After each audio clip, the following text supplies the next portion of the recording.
Assalamualaikum warahmatullahi wabarakatuh.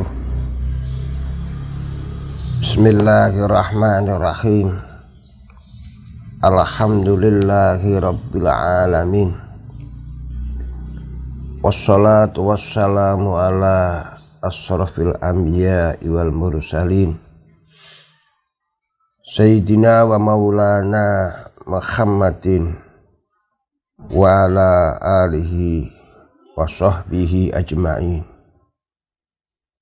Rabbi shrah li sadri wa yassir li amri wahlul 'uqdatam min lisani yafqahu qawli. Qala Allah ta'ala fi kitabihil karim wa huwa asdaqul qailin. A'udzu billahi minasy syaithanir rajim. Bismillahirrahmanirrahim. Ala bidzikrillah tatma'innul qulub. Hadirin para pemirsa dan para ID di mana saja Anda berada, mudah-mudahan semuanya dimuliakan oleh Allah Subhanahu wa ta'ala. Syukur alhamdulillah pada kesempatan kali ini kita masih diberikan berbagai macam nikmat dari Allah Subhanahu wa ta'ala yang tentunya patut kita syukuri. Nikmat-nikmat yang besar di samping nikmat iman Islam, juga nikmat sehat walafiat. Mudah-mudahan kesehatan kita ini betul-betul bisa kita manfaatkan untuk meningkatkan takarrub kita, ibadah kita kepada Allah Subhanahu wa ta'ala. Hadirin para pemirsa semuanya yang mudah-mudahan dimuliakan oleh Allah Subhanahu wa ta'ala. Dalam era kehidupan globalisasi atau zaman modern sekarang ini, ada fenomena atau kecenderungan manusia, masyarakat pada umumnya ini seringkali memiliki jiwa sikap pragmatis. Segala sesuatunya ingin mudah, ingin enak, ingin gampang, tanpa mau repot, tanpa mau kesulitan, katakanlah. Nisbate wong melarat, piye carane kepengin cang cepet sugih tanpa kerja yang keras. Orang yang sakit misalnya ingin segera cepat sembuh. Orang yang yang sedang dilanda susah juga sama, kepingin cepat-cepat hilang kesusahannya. Nah, keinginan itu boleh, tetapi tentu ada cara-cara yang disesuaikan dengan syariat ajaran kita, ajaran Islam. Artinya jangan lalu kemudian kita mengambil jalan pintas. Sing penting tujuan tercapai. Sing penting aku sugih. Sing penting aku waras. Urusan kok ndi tekani duit. Apa cara yang harus kita lakukan, melanggar syariat atau tidak, itu urusan belakang. Apalagi kita sebagai seorang santri tentu harus lebih mengedepankan aturan. Saudara-saudara sekalian, para pemirsa yang berbahagia, di dalam Al-Quran banyak kita jumpai ayat-ayat yang berkaitan dengan berdoa atau meminta kepada Allah Subhanahu wa Ta'ala. Jadi di dalam Islam ada istilah berdoa, ada istilah zikir, juga ada istilah wirid.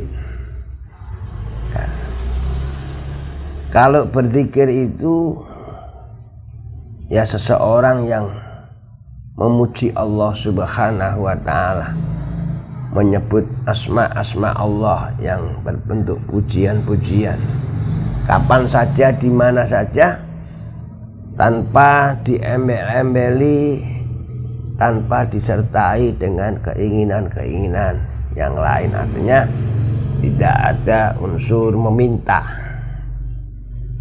hanya berzikir saja.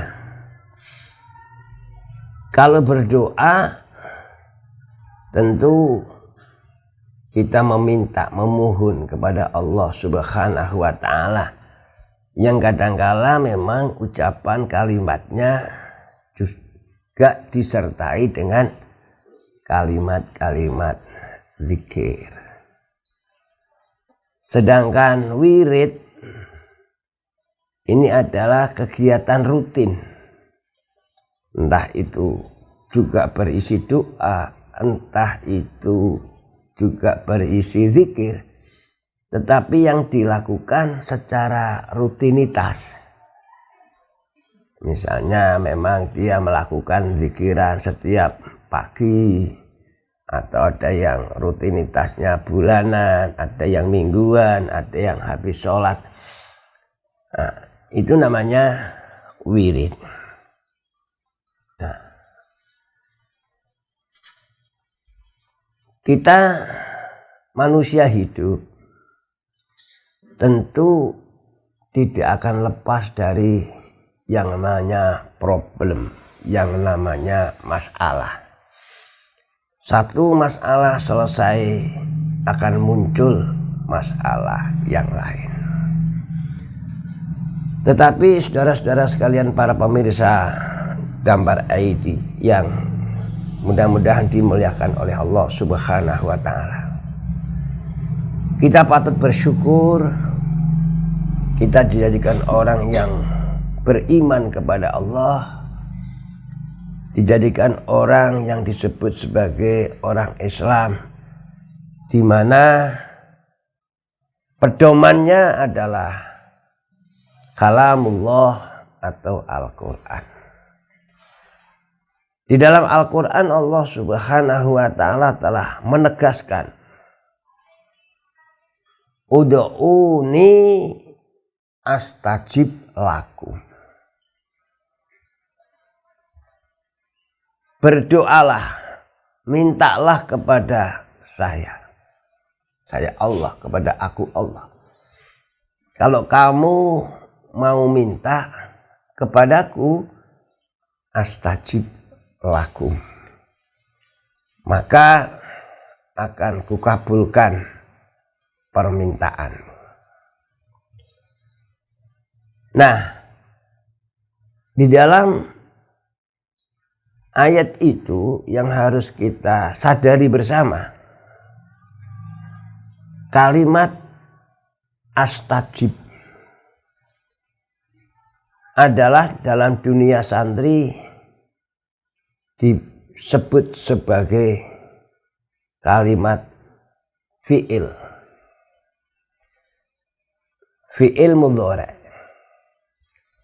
Kalimat fi'il mudhari' atau kalimat fi'il ini mengandung zaman dua.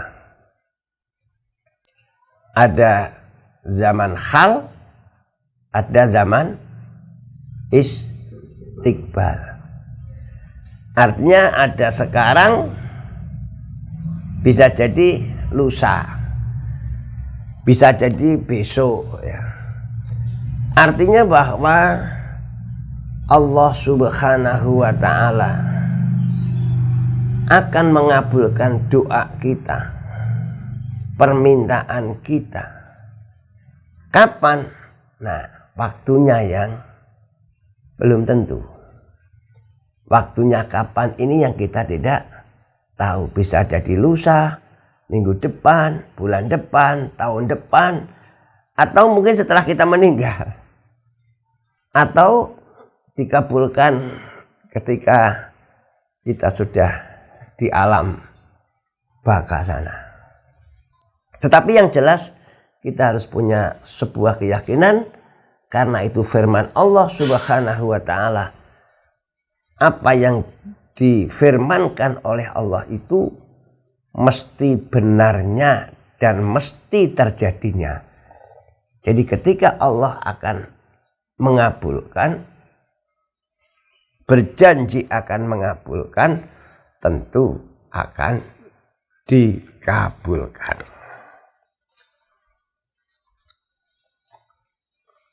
Sudah barang tentu untuk memproses, katakanlah, ada kiat-kiat, ada cara-cara bagaimana doa-doa kita supaya segera atau dalam waktu yang relatif singkat atau ketika kita masih hidup di dunia ini bisa dikabulkan. Kita bisa menikmati, merasakan apa yang kita minta kepada Allah Subhanahu wa ta'ala. Dengan bahasa lain, ada syarat-syarat tertentu untuk bisa dikabulkannya sebuah doa. Apa syarat-syaratnya? Ya, antara lain Anda bisa dibaca dalam kitab Khazinatul Asrar. Yang sepintas saya tahu adalah pertama tentu makanan yang kita makan dari sesuatu yang halal. Pakaian yang kita pakai juga berasal dari uang yang halal. Oleh karenanya kalau kita mau minta doa kepada orang lain, kita lihat dulu orang itu bagaimana. Jangan lalu kemudian orang sembarangan, orang yang tidak jelas, makannya dari mana, pakaiannya yang dipakai dari mana, kita tidak tahu lalu kita minta doanya. Ini secara logika juga kurang pas atau tidak sesuai. Lalu kalau kita ingin dikabulkan juga kita harus betul-betul bertaubat dari segala dosa dan maksiat, minta ampunan kepada Allah, memperbanyak dengan membaca istighfar. Karena Allah Subhanahu wa ta'ala di dalam Al-Quran menyebutkan istaghfiru rabbakum innahu kana ghaffara. Kemudian terusnya ayat, kalau tidak salah, yursilis samaa alaikum midrara. Jadi memperbanyaklah ampunan kepada Allah Subhanahu wa ta'ala. Karena sesungguhnya orang yang mau memperbanyak ampunan kepada Allah, ketahuilah bahwa sesungguhnya Allah adalah zat maha pengampun, maha memberi maaf. Kalau orang itu sudah bersih, insya Allah. Karena terusnya ayat adalah yursilis samaa alaikum midrara. Oleh karenanya di dalam sholat istisqa misalnya, kalau kita perhatikan perbedaan antara sholat istisqa dengan sholat hari raya. Karena sholat istisqa itu dalam rangka meminta, memohon agar diberi hujan, maka baik khutbah maupun sholatnya diawali dengan bacaan istighfar, astaghfirullahaladzim, memohon ampunan kepada Allah. Tetapi kalau sholat hari raya diawali dengan takbir. Jadi kalau kita merasa diri kita masih banyak dosa, masih banyak maksiat, ya kita harus melakukan taubat dulu kalau ingin doa-doa kita dikabulkan. Semakin orang itu bersih, maka akan semakin mudah terkabulkannya doanya. Dengan para pemirsa bisa melihat di mana saja ada orang itu bersih, biasanya doa-doanya mustajabah. Oleh karenanya kita harus bertaubat dari segala dosa dan maksiat. Atau kalau kita mau minta wasilah, minta didoakan, ya bagaimana orang itu? Apakah dia memang betul-betul sudah bersih atau enggak? Kan bisa dilihat dari bagaimana pergaulannya, kehidupannya dan sebagainya. Lalu juga kita harus berusaha meminta maaf kepada orang yang pernah kita aniaya. Jadi sebagai bentuk pembersihan diri kita, bukan hanya kita memohon ampunan, minta maaf, mohon ampunan kepada Allah, tetapi juga untuk lebih menyempurnakan kebersihan kita, kita juga harus memperbanyak meminta ampunan, maaf kepada sesama manusia, lebih-lebih orang yang pernah kita zalimi. Oleh karena itu, saudara-saudara sekalian, para pemirsa Tambar ID yang berbahagia, kita diperintahkan ketika kita bertemu dengan teman, sahabat, saudara kita di mana saja, kita bersalaman dan minta maaf. Kemudian juga kita harus punya hati yang mantap bahwa doa yang kita panjatkan, doa yang kita mintakan itu akan dikabulkan oleh Allah. Jadi harus punya keyakinan memang astajib lakum. Jangan kemudian kita sendiri sudah tidak percaya. Kan lucu kalau kita sendiri meminta sesuatu tapi dirinya sendiri sudah grogi, sudah minder, sudah enggak mungkin terkabulkan. Ngapain kita minta kalau seperti itu? Jadi kita harus yakin, sekali lagi, apa yang dikatakan, difirmankan oleh Allah di dalam Al-Quran itu pasti benarnya dan akan terjadi. Banyak ayat-ayat yang menyebutkan tentang hal itu. Jadi sekali lagi kita harus mantap dan meyakini bahwa doa kita akan terkabul. Sudah barang tentu juga kemudian harus kita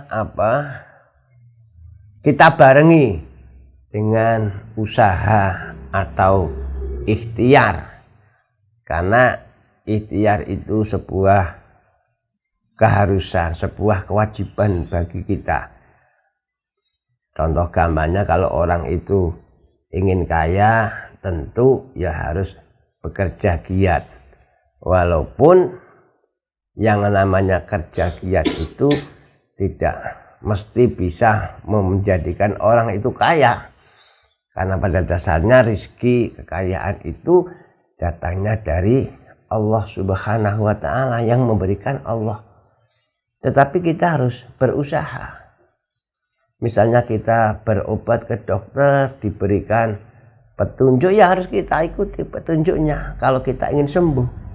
Jangan kemudian Yang ngasih sehat kan Tuhan, Gusti Allah. Ngapain kita ngikutin dokter? Yang ngasih kaya kan Gusti Allah. Ngapain kita harus usaha payah-payah? Nggak bisa. Karena sekali lagi kita tidak tahu apa yang diinginkan oleh Allah Subhanahu wa ta'ala. Jadi kewajiban kita adalah ikhtiar. Hasil kita serahkan kepada Allah Subhanahu wa ta'ala. Dan ketika hasil itu tidak sesuai dengan harapan kita harus bersabar, kita harus meyakini bahwa apa yang ditentukan oleh Allah mungkin itu lebih baik atau lebih baik daripada apa yang kita kehendaki. Saya pikir itu yang perlu kita pahami bersama. Mudah-mudahan ada guna dan manfaatnya. Sekali lagi kita harus berhati-hati di dalam menyelesaikan persoalan. Jangan lalu kemudian bersifat pragmatis, mengikuti apa orang yang tidak jelas. Cara gampangane untuk menyelesaikan persoalan kemudian mengambil jalan pintas, lari ke mbah dukun, mbah siapa yang tidak jelas asal usulnya, tidak jelas apa yang menjadi auratnya atau wasilahnya atau perilakunya atau ya tata caranya dan sebagainya lah. Jadi karena segala sesuatu itu harus disesuaikan dengan ajaran agama, pedoman-pedoman yang sudah kita ketahui, yang sudah disebutkan baik di dalam Al-Quran maupun Al-Hadis. Banyak kitab-kitab yang berbicara, menerangkan tentang doa-doa ya, kapan harus dilakukan, aurat-aurat, zikir-zikir, yang tentu semuanya dalam rangka menjembatani apa yang menjadi keinginan kita bersama, tentu sesuai dengan aturan main yang ada. Demikian kurang lebihnya mohon maaf. Wallahu muwaffiq ila aqwamit thoriq. Assalamualaikum warahmatullahi wabarakatuh. Iku nang ngono. Kamu